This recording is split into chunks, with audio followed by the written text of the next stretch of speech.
Hello दोस्तों, मैं कृष्णकांत शर्मा आपके ही YouTube channel competitive exams with K में आपका स्वागत करता हूं। जैसा कि आपको पता है दोस्तों, आज मैं कोविड के बारे में बात करना चाहता हूं। कोविड दोस्तों बढ़ता ही जा रहा है, डेली कोविड केसेस बढ़ रहे हैं। आप न्यूज़ चैनल्स में देख रहे होंगे कि काफ़ी चर्चा में चल रहा है कि तीसरी लहर भी आने वाली है। तो इस तीसरी लहर से भी हमें कैसे निपटना है, तो इस संकट की घड़ी में हमें अपने आप को, अपने परिवार को और अपने देश को सुरक्षित रखना है। ये हमारे लिए एक चुनौती भरे पल हैं। इस चुनौती से हमें जीत पानी है और ये जीत हमें तभी मिलेगी जब हम अपने आप को, अपने परिवार को, अपने गली मोहल्ले को सुरक्षित रखना है और कोविड से बचाना है। क्योंकि मेरा मानना है कि आज कोई भी अगर अपने आप को सुरक्षित रख रहा है, घर से नहीं निकल रहा है, मास्क पहन रहा है, सैनिटाइज़र का यूज़ कर रहा है, तो आज इस कोविड के माहौल में ये सबसे बड़ी देशभक्ति होगी और देश की सेवा होगी। क्योंकि इस महामारी में अगर कोई भी कोरोना से ग्रस्त हो जाता है तो उसको नहीं पता होता कि वह और कितने लोगों को कोरोना से ग्रस्त कर चुका है या कर सकता है। तो ये तो देशभक्ति नहीं हुई, देश की सेवा नहीं हुई। अगर आपको अपने देश की तरक्की देखना चाहते हो, देश को बढ़ते हुए देखना चाहते हो, तो दोस्तों हमें इन चीज़ों से बचना होगा। ज़्यादा इम्पोर्टेंट काम हो तभी घर से बाहर निकलें और मास्क पहनें। सैनिटाइज़ हमेशा आपके बैग में होना चाहिए। जहाँ भी आप रुकें, अपने आप को और जिसके पास आप रुक रहे हैं उसको भी सैनिटाइज़ करें। ये आपकी पहली प्राथमिकता होनी चाहिए। जब आप घर में वापस आते हैं तो भी घर में एंटर होने से पहले अपने आप को सैनिटाइज़ करें। ये मेरी आपसे एक अपील है। आप देख रहे होंगे कि सरकार रोज़ नई नई गाइडलाइंस जारी कर रही है और उसको हम फॉलो भी कर रहे हैं। मेरा मानना है ये तो सरकार की गाइडलाइंस हैं, हमें अपने परिवार के लिए भी गाइडलाइंस जारी करनी चाहिए। जो घर का मुखिया है उसे इन बातों का ध्यान रखना चाहिए, क्योंकि सारी जिम्मेदारियां सरकार की ही नहीं होती। सरकार तो सिर्फ जारी कर सकती है, उसे फॉलो तो हम सबको ही करना होता है। और हम सरकार को बुरा भला बोल देते हैं, उस पर काफ़ी कमेंट कर देते हैं। कुछ हम लोगों का भी कर्तव्य बनता है और हमें वो करना भी चाहिए। कोरोना को देखते हुए लॉकडाउन की स्थिति बनी हुई है। सरकार की ऐसी मंशा कतई नहीं थी कि लॉकडाउन लगाया जाए, लेकिन इस महामारी की भयावह स्थिति को देखते हुए और कोई रास्ता बचा भी नहीं है। लॉकडाउन सबको पता है दोस्तों, सरकार को भी पता है, आम जनता को भी पता है। काफ़ी मुश्किलों का सामना लोगों को करना पड़ रहा है इस लॉकडाउन में। ज़िंदगी एक तरीके से थम सी गई है, लेकिन हमें फुल कंसिस्टेंसी, फुल डेडिकेशन और फुल पेशेंस के साथ अपने कामों की ओर ध्यान रखना है। मैं स्टूडेंट्स के लिए बोलना चाहूँगा, जिनके भी एग्ज़ाम्स पोस्टपोन हो गए हैं, उन्हें अपनी तैयारी में कोई कमी नहीं रखनी है। उनको लगातार फुल कंसिस्टेंसी के साथ अपनी तैयारी में एक बल देना है, जिससे कि कोई भी एग्ज़ाम अगर लॉकडाउन के बाद आता है उस पर आप हावी हो जाओ। हावी होने का मतलब ये है कि इस लॉकडाउन में आपको समय बर्बाद नहीं करना है, उस समय का भरपूर इस्तेमाल करना है। जो कोई भी एग्ज़ाम आता है उस एग्ज़ाम को आप ईज़िली निकाल सकें। दोस्तों, इस लॉकडाउन के माहौल में बड़े बड़े अर्थशास्त्री भी बता रहे हैं कि अर्थव्यवस्था बिल्कुल रुक जाएगी, लोगों की आमदनी रुक जाएगी, लोगों को रोज़गार छिनने का भी एक डर है, भुखमरी भी आ सकती है। तो सच है कि लॉकडाउन से फ़ायदा तो कतई नहीं है, लेकिन और कोई रास्ता भी नहीं है। हालांकि सरकार ने आश्वासन दिया है कि वो किसी को भी भूखा नहीं सोने देंगे।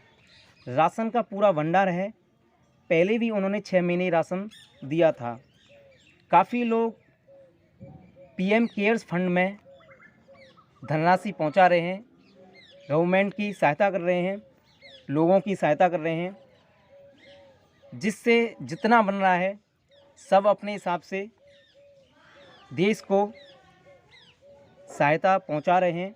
अभी हाल ही में आरबीआई के जो गवर्नर हैं शक्तिकांत दास जी, उन्होंने नेशनल हेल्थ के लिए सरकार को 50,000 करोड़ की सहायता देने की बात कही है। तो दोस्तों, हर अपने तरीके से देश की सहायता कर रहा है। एक और समस्या को आप देख रहे हैं कि पूरे भारत में ऑक्सीजन की कमी दिखाई दे रही है, वेंटिलेटर्स की कमी चल रही है हॉस्पिटल्स में। तो इस दौरान आप देख रहे हैं कि कैसे पूरा विश्व भारत के साथ खड़ा है। बहुत सारे देश ऑक्सीजन की भरपाई करने के लिए अपने यहाँ से ऑक्सीजन सिलेंडर्स, ऑक्सीजन टैंक्स भेज रहे हैं। वह ऑक्सीजन सिलेंडर्स समुद्री रास्ते से, हवाई रास्ते से वो भेज रहे हैं। तो देखिए कैसे मोदी जी की जो विदेश नीति है वो काम आ रही है, क्योंकि हमारे देश ने भी वैक्सीन की सहायता कई देशों तक पहुंचाई थी। ये एक भारत की कूटनीतिक जीत है। तो दोस्तों, जब दूसरे देश हमारे लिए इतना कर सकते हैं तो ये तो हमारा अपना देश है, हम क्यों नहीं कर सकते? क्योंकि हम हैं तो ये देश है, देश से ऊपर और कुछ नहीं। योगी जी ने भी दोस्तों बोला है कि हमें सबको अपने घर के सामने एक पीपल और तुलसी का पेड़ लगाना चाहिए। जैसा कि आप जानते होंगे कि पीपल और तुलसी 2 पेड़ ऐसे हैं, ये 2400 घंटे ऑक्सीजन देते हैं। तो ये योगी जी ने एक अभियान चलाया है कि सभी ज़्यादा से ज़्यादा पीपल और तुलसी के पेड़ लगाएं। तो मेरी ओर से कुछ कोविड टिप्स हैं, उन्हें अपने जीवन में उतारने की कोशिश कर सकते हैं। टिप हैं दोस्तों, practice good hand hygiene, wash for at least 20 second. हमें अपने हाथों को कम से कम 20 सेकंड तक धोना है। If you can't use soap and water, hand sanitiser is a good alternative. Sanitise का यूज़ करना है। Mix your sanitiser is 70% alcohol. जो सैनिटाइज़र आप यूज़ कर रहे हो वो कम से कम 70% एल्कोहलिक होना चाहिए, ठीक है। Maintain at least 6 feet of distance between you and others. आप कहीं भी हों, आप और दूसरे इंसान में कम से कम 6 फीट का फासला होना चाहिए, ये आपको मेंटेन रखना है, ठीक है। अवॉइड क्राउड्स, भीड़ भाड़ इलाकों से बचें, भीड़ भाड़ नहीं करनी है। Wear a mask properly, make sure it covers both your nose and mouth. आपको मास्क प्रॉपरली पहनना है और आपको ये श्योर होना चाहिए कि जो मास्क आप पहन रहे हो वो प्रॉपर तरीके से पहनना है। आपकी नाक और मुंह को पूरी तरह से कवर होना चाहिए, ठीक है। Take care of your physical and mental health. Take care of your physical and mental health. आपको अपने फिज़िकल और मेंटल हेल्थ को भी दुरुस्त रखना है। Be mindful of your stress level. Stress दोस्तों नहीं लेना है। जैसा कि लॉकडाउन में काफ़ी लोगों को काफ़ी समस्या का सामना करना पड़ रहा है, आमदनी रुक गई है, तो स्ट्रेस लेने वाली बात तो है, लेकिन हमें धैर्य रखना है, पेशेंस रखना है कि आने वाले समय में हम इसका कई गुना कमा लेंगे। जैसे ही कोरोना ख़त्म होगा हम अपने आप को मेंटेन कर लेंगे। और वी एक्सरसाइज रेगुलरली, हमें व्यायाम लगातार करना है। ईट अ हेल्थी डाइट, पौष्टिक आहार लेना है। दोस्तों, इस कोरोना के दौरान इम्यूनिटी पावर को लेकर काफ़ी चर्चा हुई है। तो दोस्तों, इम्यूनिटी पावर के लिए हम विटामिन सी वाले पदार्थ ले सकते हैं, विटामिन सी वाले फल ले सकते हैं। जैसे कि नींबू आप ले सकते हो, काफ़ी हद तक उसमें विटामिन सी पाया जाता है। आप मौसमी ले सकते हो, कुछ लोग उसे मौसमी भी बोलते हैं, वो काफ़ी कारगर साबित हो सकता है इम्यूनिटी पावर के लिए। आप आंवला ले सकते हो, आंवला जो कि सबसे ज़्यादा उसमें विटामिन सी पाया जाता है, तो इम्यूनिटी पावर के लिए आंवला काफ़ी कारगर साबित हो सकता है।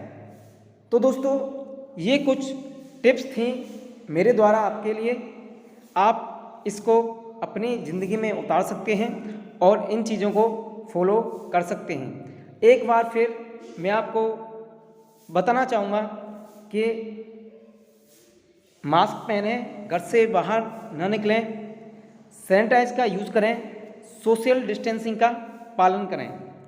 तो दोस्तों ये कुछ बातें थीं इस लेक्चर के माध्यम से मैंने आपके सामने रखी हैं। अगर इस लेक्चर में आपको कुछ गलती दिखती है तो माफ़ी दें।